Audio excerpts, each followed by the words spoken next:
This is 3.4 extra practice, problems numbers 1 and 2.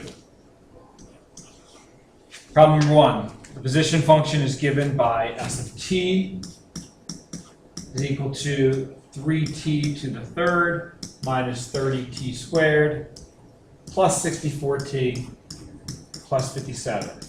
It asks us at x is, or t is 1 and t is 4 seconds, is it moving left or right?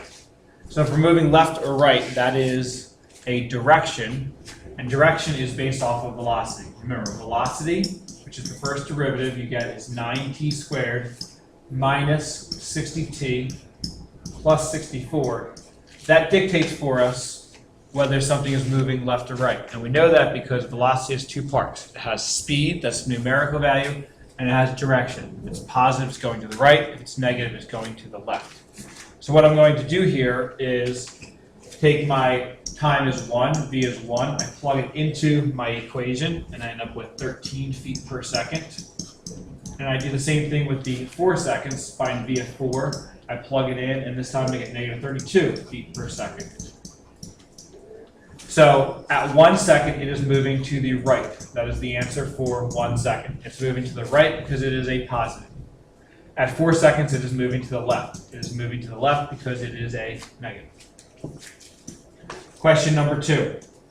Question number 2, this is a rectilinear. Again, they give you the original equation. The position function s of t here is equal to t to the third minus 6t squared plus 9t plus 1. And it says find any time the particle is at rest.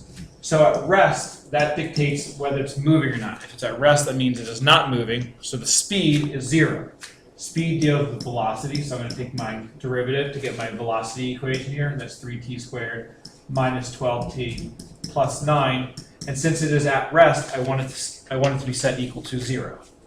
You can plug this into your calculator and then solve for the intersection, or you can factor it. Either way, you're going to get your answer as t is equal to 1 and 3 seconds. So when is it at rest? That would be at 1 and 3 seconds. So that is for part A. Part B. It says find any intervals when the particle is moving left. So what we're going to do is we're going to take our velocity equation. Again, velocity tells you, it dictates for you whether you're going left or right. It also tells you your speed.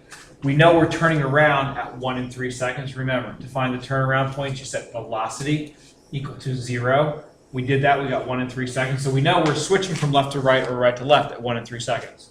We have to start at 0 because that's when time starts. We're not going to have negative time. All right, the question just is, okay, what are we doing from 0 to 1, 1 to 3, and 3 to infinity? So basically you have 3 time periods. You have from 0 to 1, you have from 1 to 3, and you have from 3 to infinity. And again, I know that because time starts at 0. My turnaround points here are 1 and 3. All right, so one of the ways I can do this is I can look at my initial velocity here.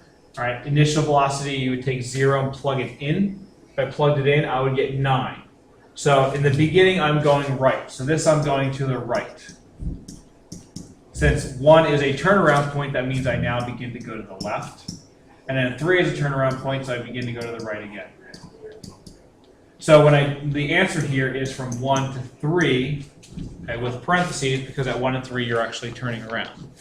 The other way to do this is to look at your graph. If we were to look at the graph, if I just draw a sketch of it real quickly, we know at x is 1 and x is 3, so if here's 1, 2, 3, 1 and 3 are zeros of this function. If you look at that graph, and that's a rough sketch of it, again, when velocity is negative, here it is negative, velocity, remember, is the y value, it is below the x-axis from 1 to 3, that's where it's going to the left.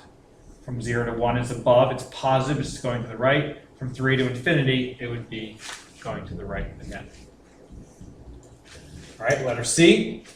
We have find the total distance of the particle in the first 2 seconds. So I'm going to find s of 0 and s of 2.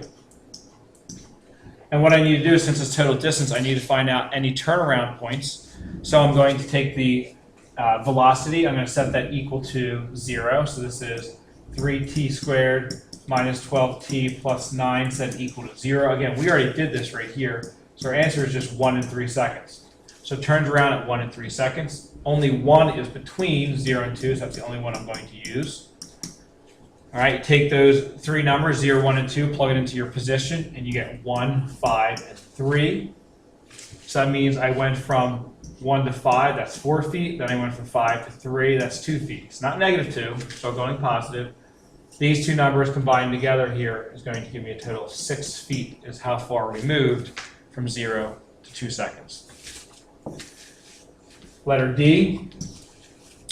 Asked us to find the velocity of the particle when the acceleration is 0. So the acceleration, I haven't found that yet, but that would be the second derivative. That's 6t minus 12. Set it equal to 0. Solve, and you get your time there is equal to 2. It asks us to find the velocity, so that's v of 2. You take the time you get, plug it into the velocity equation. When you do so, you end up with your answer here of -3 feet per second. Again, make sure you have your units correct.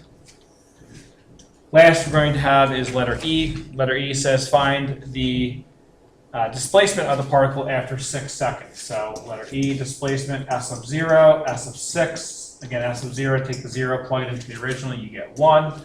Take 6, plug it into the original, you get 55. So from 1 to 55, the displacement here is 54 feet, and that is to the right.